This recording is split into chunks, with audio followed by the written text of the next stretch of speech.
realizan su viaje en miles, millones de mariposas. Cuando se cansan, al atardecer, bajan al bosque, se abrazan a los troncos de los árboles y duermen, durmiendo también al árbol con ellas, como si fuera el abrigo que le ofrece la piel de un oso. Las mariposas monarca continúan su vuelo hacia Canadá, desde Canadá hacia México, y cuando llegan al lago Superior, cruzan el lago en línea recta hasta que de repente, sin que haya ningún obstáculo, rodean un objeto invisible y continúan de nuevo el viaje hacia las tierras cálidas de Canadá. Los geólogos han descubierto que hace miles de años hubo allí una gran montaña con su glaciar y ellos recuerdan que había allí un objeto que les impedía el paso, de forma que hoy en día todavía siguen rodeando lo que fue la montaña y continúan su largo viaje hacia las tierras templadas de Canadá. Las mariposas monarca tienen en su memoria el recuerdo de sus viajes y la memoria es un elemento fundamental para contar un cuento. Guten Tag, Egun On, buenos días. Guten Tag allen zusammen. Ich möchte ein paar Wörter auf Deutsch sagen,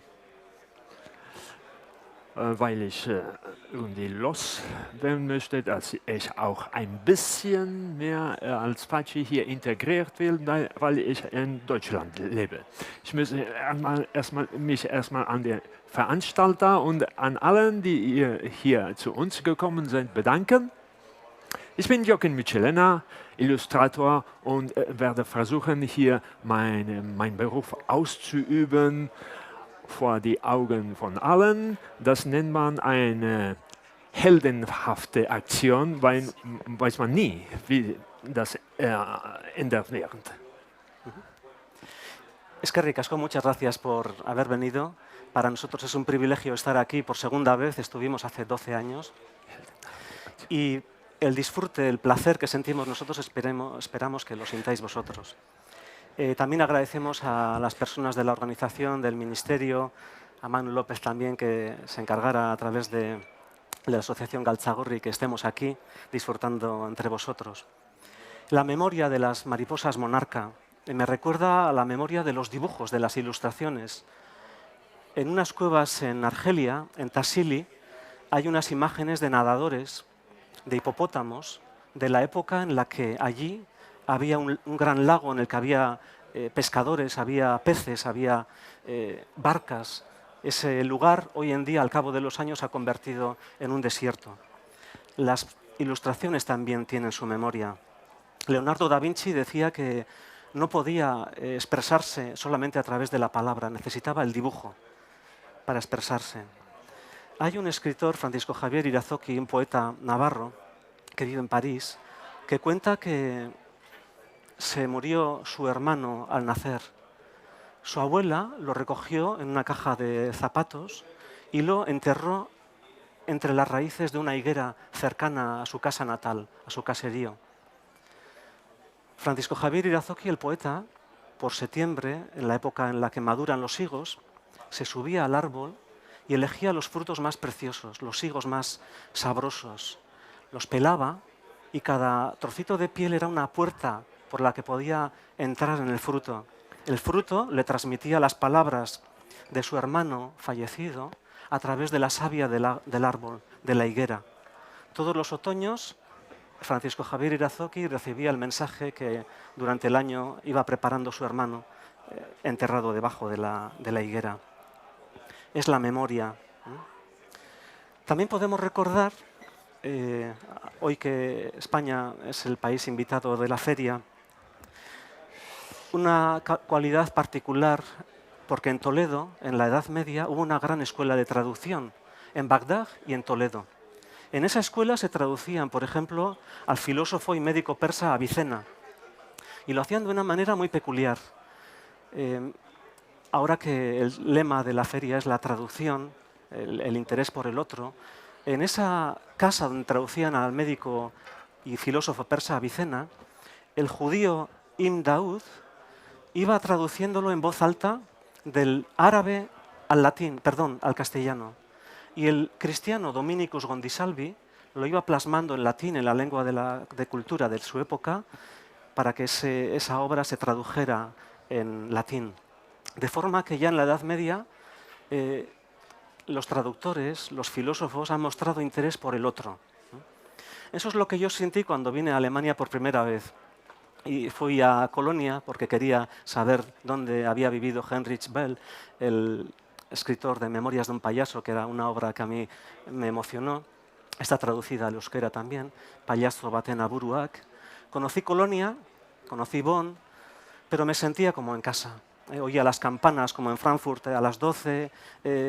No era un cambio de espacio, de cultura. Sin embargo, hice un segundo viaje a África, a Marruecos en particular, al Alto Atlas. Aquello me emocionó. Me emocionó hasta tal punto que la novela fue pésima, fue mi primera novela que escribí en euskera, una lengua que había recuperado porque había perdido también mi lengua natal en los tiempos de la dictadura. Descubrí al cabo de los años lo que me impactó. Y era que en lugar del pienso luego existo de Descartes, en la cultura africana, árabe en particular, creo que es más importante el sentimiento. Siento, luego existo. Sudo, luego existo. Me obsesiono, luego existo.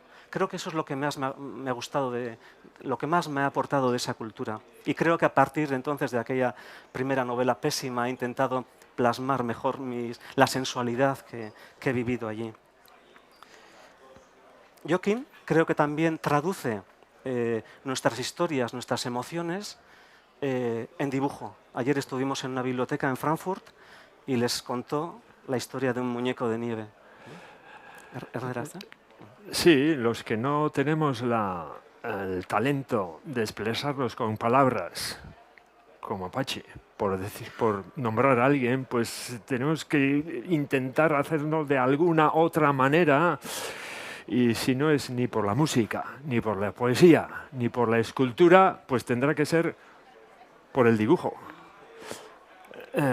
Intentando transmitir eso que ni siquiera Pachi puede conseguir con las palabras. Pues aquí aparecerá con sus chorros y con esta cosa matérica que intento hacer aquí, pues llevar algo que no se puede llevar con ninguna otra cosa. Hemos estado escuchando hace un rato a un grupo de poetas, y que yo podría decir casi lo mismo que lo que se mencionaba en ese corro, que la poesía intenta llevar con su sintaxis, no con sus palabras, no con significados nuevos que con el lenguaje común, profano, no se pueden llevar. Pues algo así intenta el pobre dibujante aquí, sobre este papel blanco. Recuerdo, buscando ideas, que hay un libro en castellano, se titula El cofrecillo de joyas, no sé si lo conocéis, que es lo leerá Joaquín mejor que yo, por no Johann Peter Hebel. Johann Peter Hebel.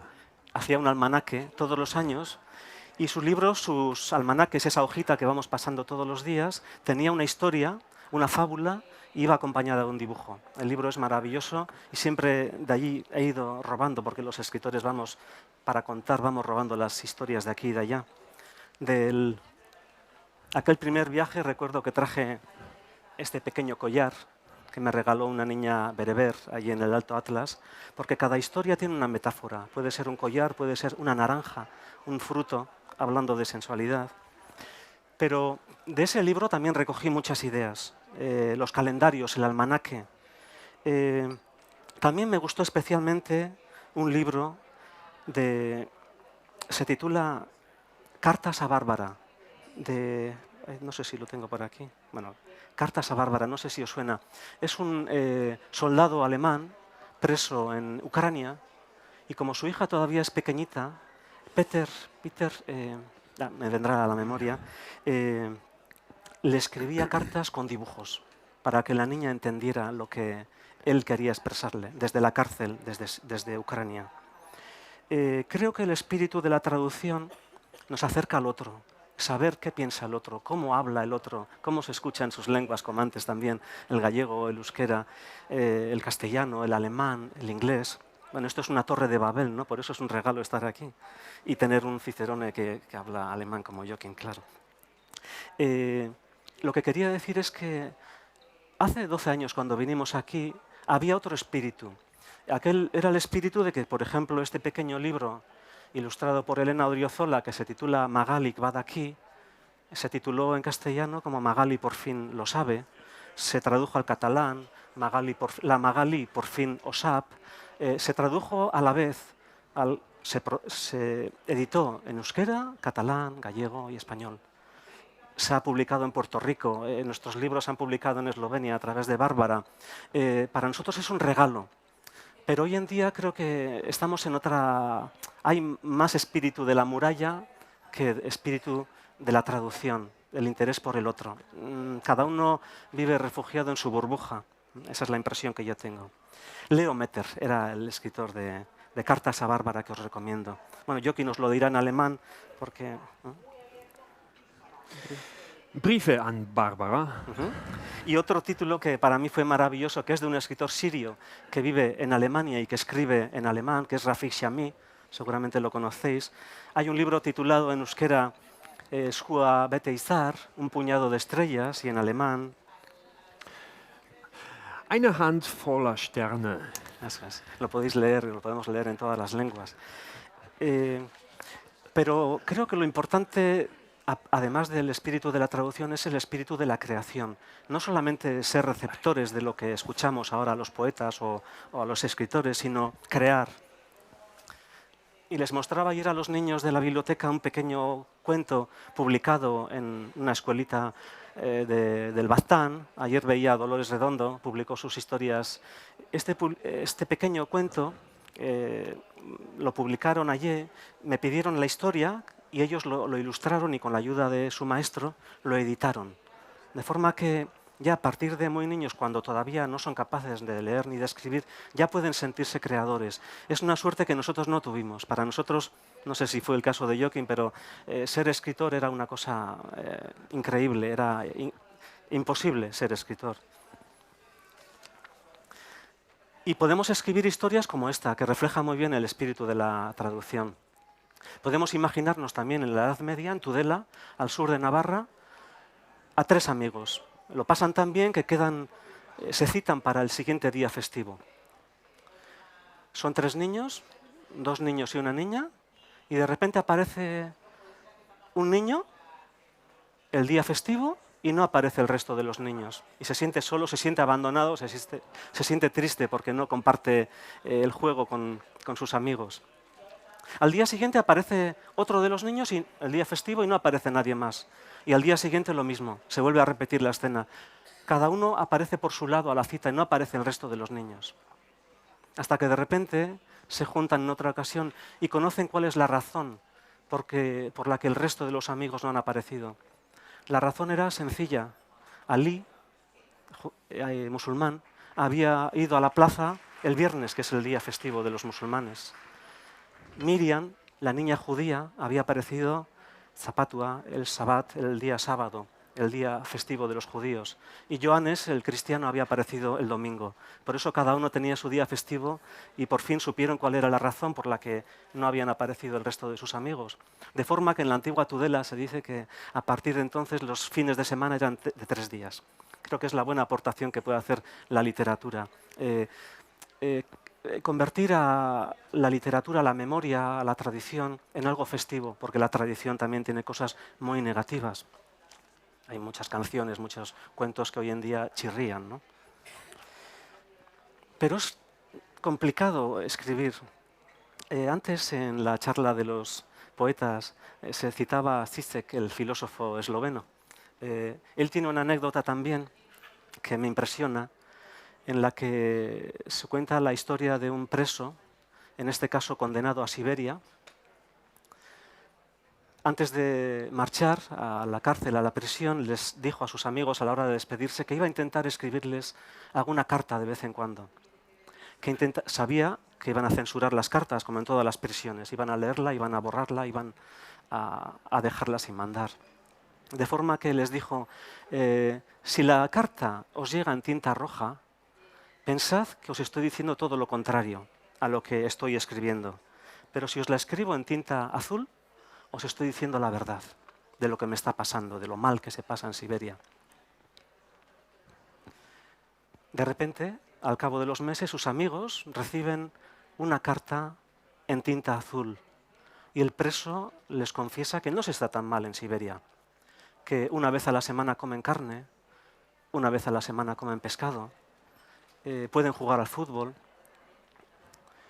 pueden ir a ver una película los fines de semana, que la única pena es que no tienen tinta azul. Estaba diciendo todo lo contrario.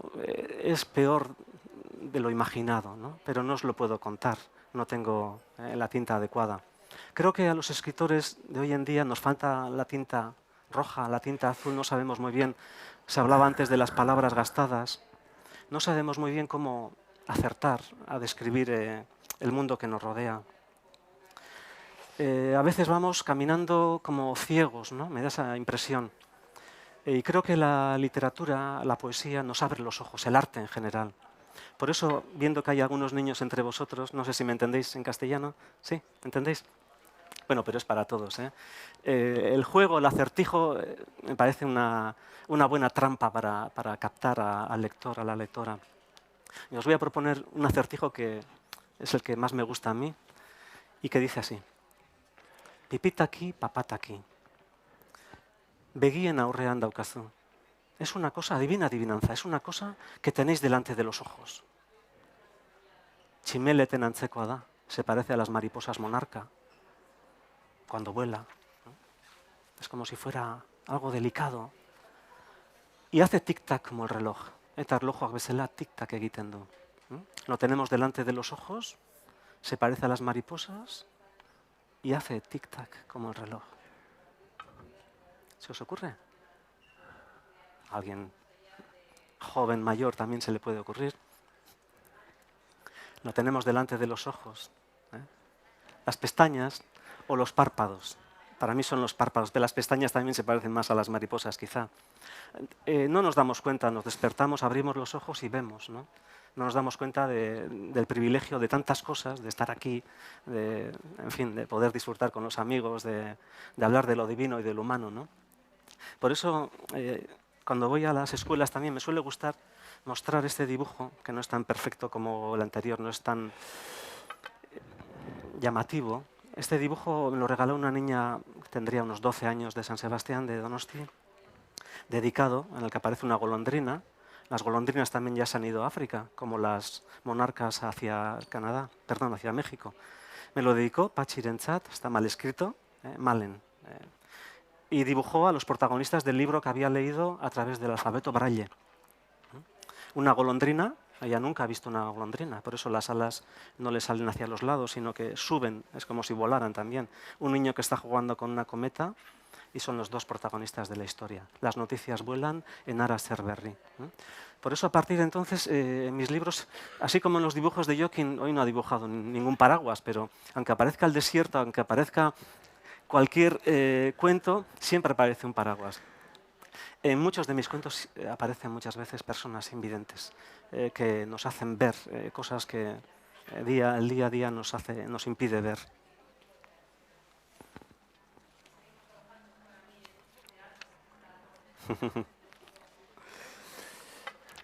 Bueno, y ahora le quería preguntar a Jokin un par de cosas, pero antes quería traer a colación también a un pianista, porque creo que todo está muy ligado, ¿no? Todas las artes. Yo cuando escribo estoy escuchando bossa nova, música portuguesa, es la que más me incita, ¿no? Es como si fuera en el antiguo Surexpreso que iba desde París hasta Lisboa, hasta la estación de Santa Polonia, que Jokin me dice que ya ni va de noche ni va de día, ya no existe el tren, aquel tren con literas.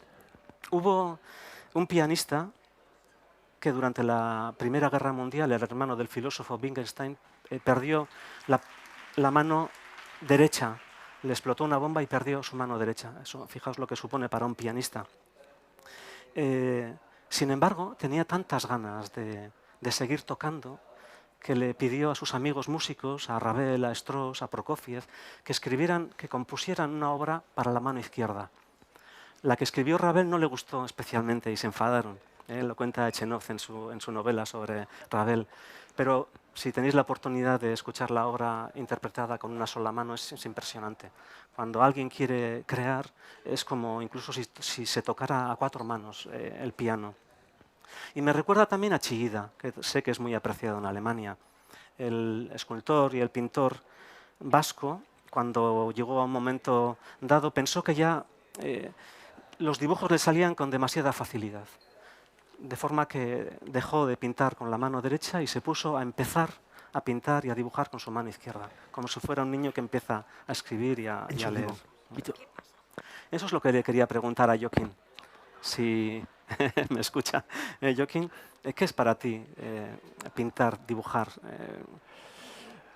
Bueno, antes ya lo he explicado un poco.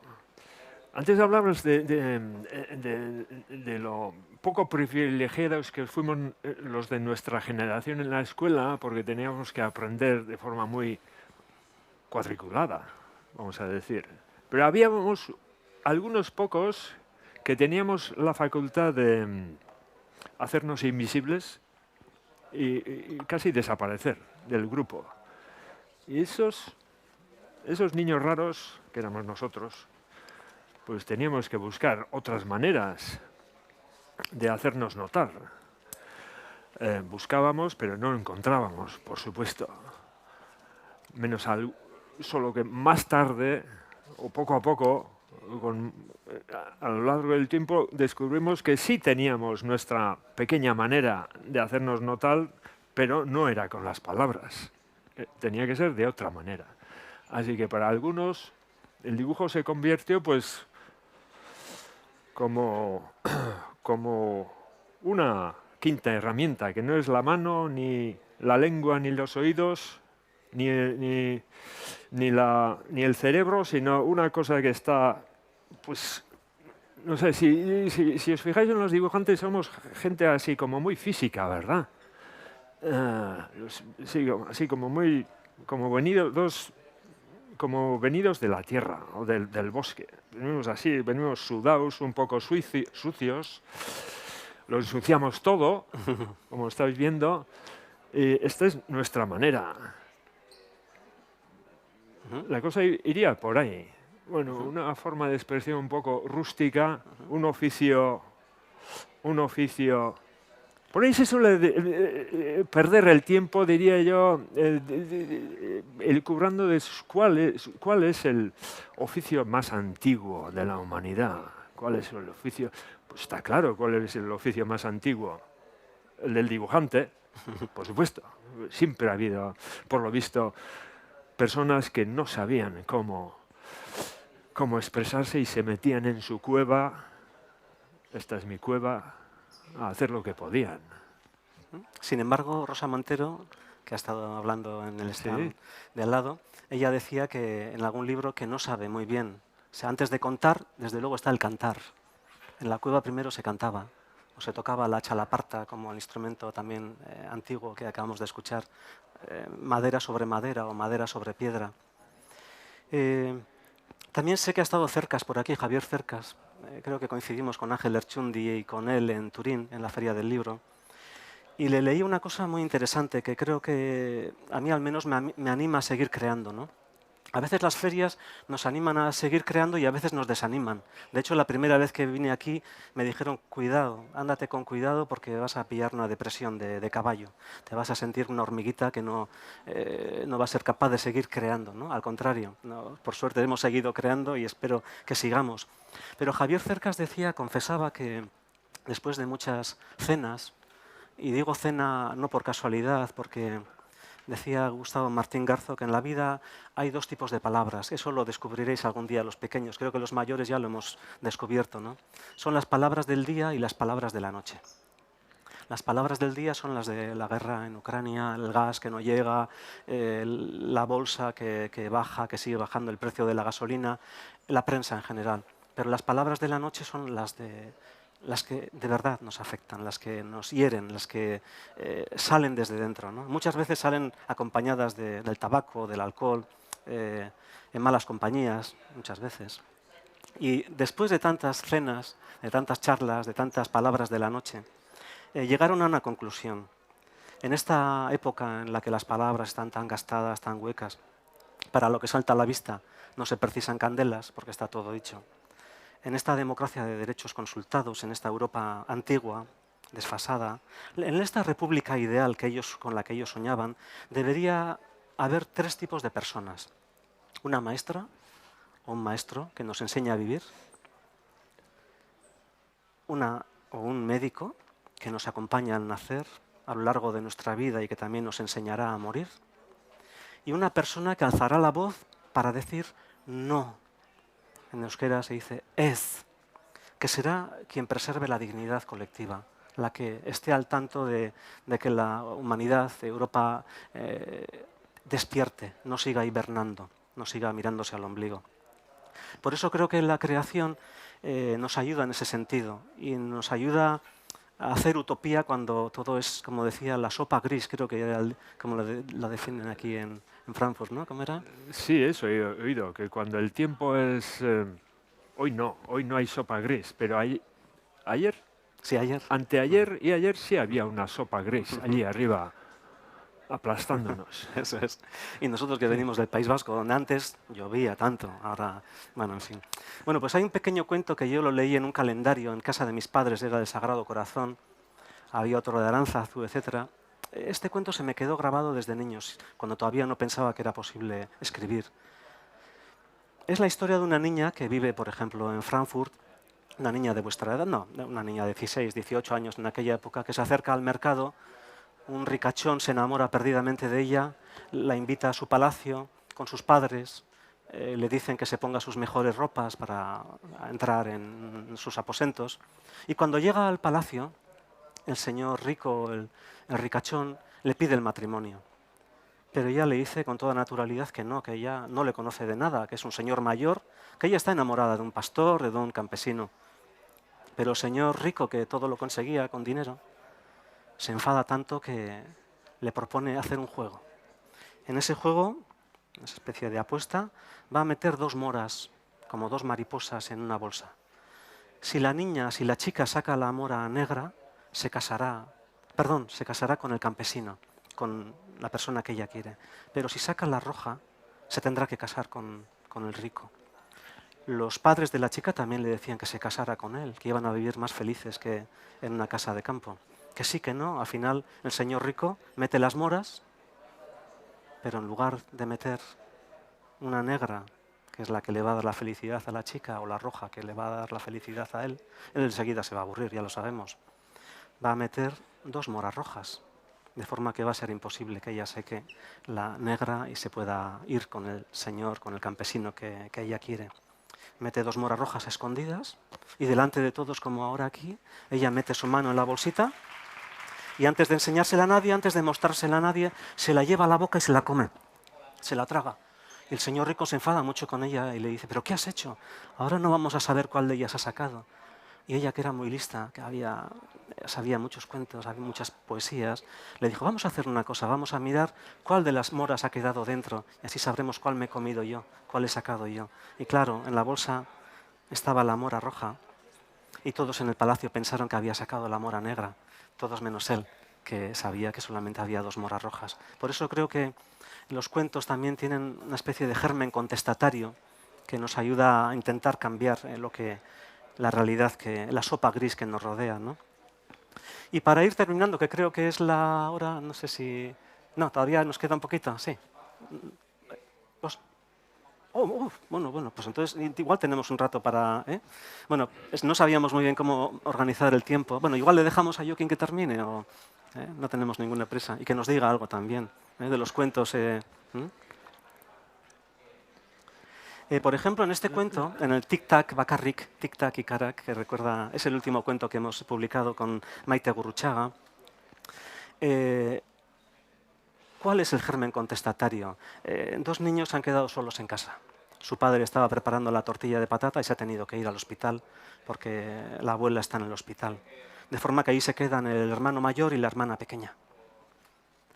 Y al final al principio, es la hermana pequeña la que está muy nerviosa y tiene que llamar a su madre, a su padre, está inquieta, tiene que llamarle, tranquilizarse. La madre le cuenta un cuento para que se tranquilice. Es un cuento popular vasco en el que los pájaros tenían que decidir cuál iba a ser su reina o su rey. De forma que empiezan los petirrojos, los jilgueros, los gorriones, los patos, los gansos, los buitres, las cigüeñas.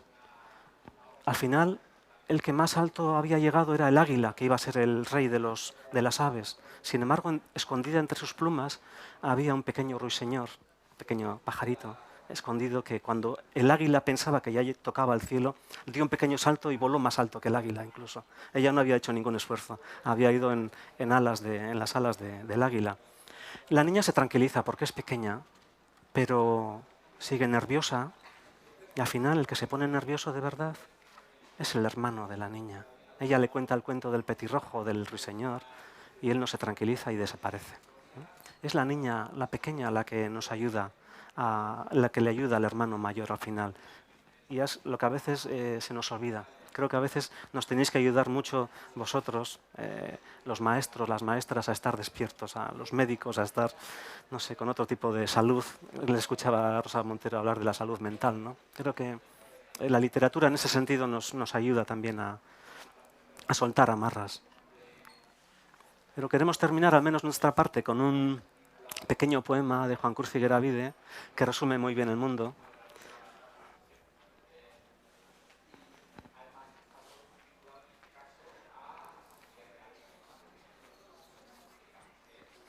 Y si no hay preguntas, vamos a hacer otra cosa. Ahora que hay niños, igual podemos hacer... ¿Tienes papel? ¿Te queda papel, Joaquín? Sí, sí, vale. Tengo un montón de papel. Vale, pues hacemos el juego y luego terminamos con el poema, que creo que es lo más bonito para terminar hoy. Bueno, pues es la historia de un animal. Imaginamos que traen aquí a un animal, pero nos vendan los ojos a los que estamos aquí, a 6 personas, ¿no? Esas 6 personas también son ciegas, son invidentes. Van a palpar el animal y van a imaginar qué tipo de animal es, ¿no? El primero en acercarse al animal, en palparlo, le coge una cosa extraña, parecida a una cuerda, parece que se puede jugar a la comba con ella, de forma que ese animal, en su opinión, tiene forma de cuerda. ¿Mm?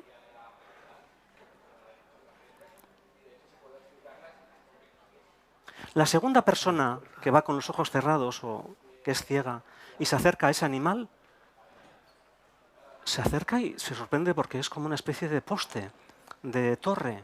No tiene nada que ver con la cuerda de la que hablaba el primer ciego. Le dice, no. Este animal se parece más a un árbol, al tronco de un árbol, a una torre, que a una cuerda. No tiene nada que ver.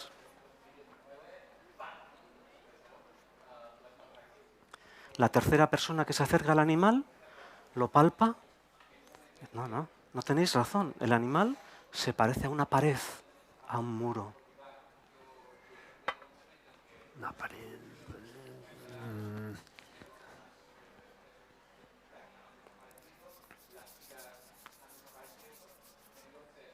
Una pared. Una pared, sin grafitis. Por cierto, los baños también suelen ser una gran fuente de inspiración, los grafitis que hay en el baño. Hay uno que creo que lo vi en Madrid, en el metro de Madrid, que decía: vosotros conocéis el paraíso, nosotros os enseñaremos el infierno. La persona que ha escrito eso tiene que sentirse muy mal, ¿no?, para mostrarlo. Por eso creo que el tema de la multiculturalidad, del espíritu de la traducción en lugar del espíritu de la pared de la muralla, se repite en muchos de nuestros libros. De forma que no sé qué tipo de animal se os ocurre que puede ser este animal que se encontraron los ciegos. Ayer nos dijeron que se puede parecer a un... Eine Mücke. Un mosquito. A un mosquito. Pero no, llegó otro ciego y de repente se encontró con una especie de abanico. No. El animal tiene como una especie de abanico que le que le refresca.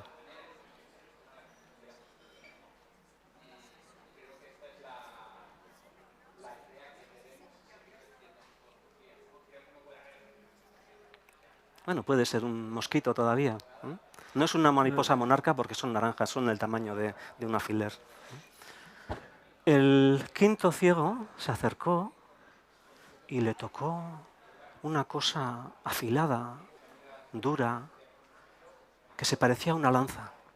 Con ese instrumento se podía hacer la guerra. Una lanza.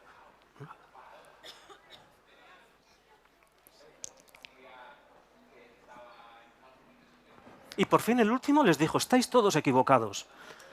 Este animal se parece a la manguera de un bombero. Es biguna, es mullida, y además es alargada. De forma que entre los 6, a través de las opiniones de cada uno, pudieron saber de qué animal se trataba.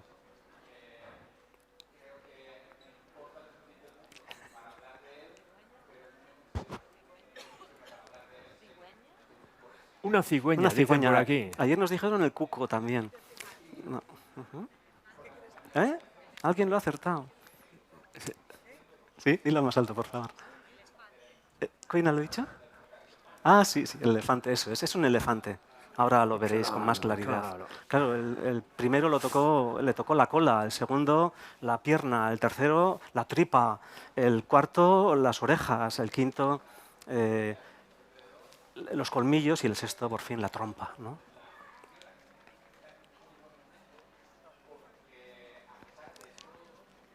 Al final los cuentos nos ofrecen formas de ver la vida y entre todas conseguiremos una especie de, no sé, de filosofía existencial personal, ¿no? Cada uno la suya, a qué le da valor, a qué le da menos valor.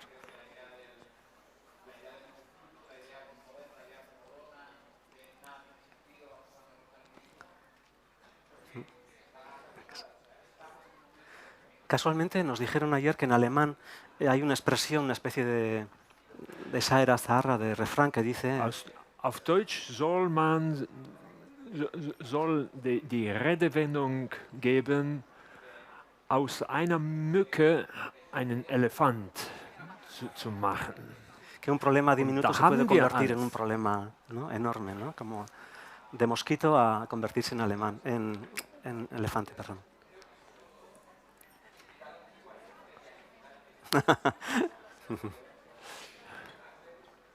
Te falta el paraguas, Joaquín.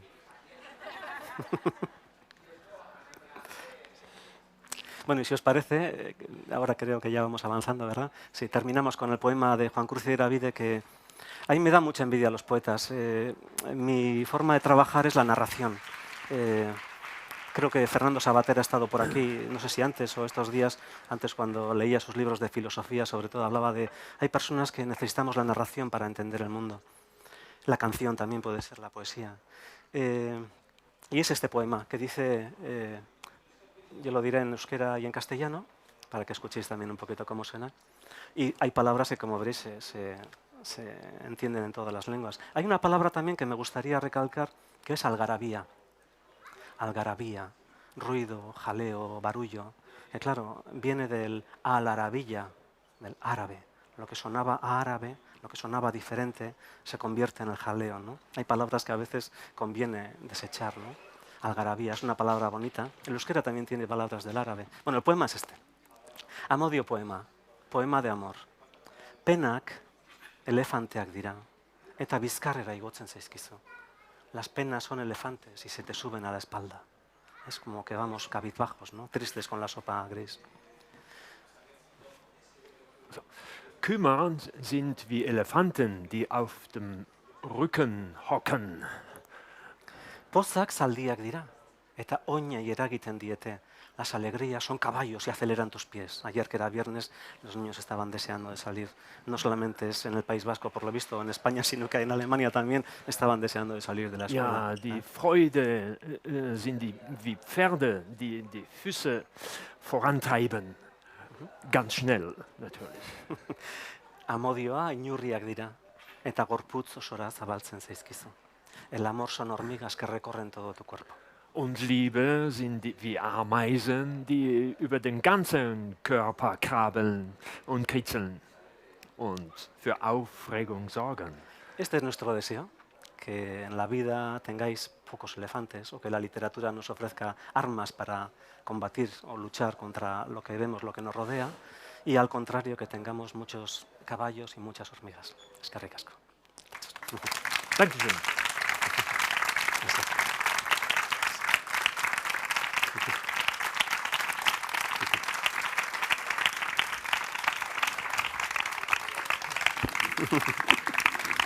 Hola.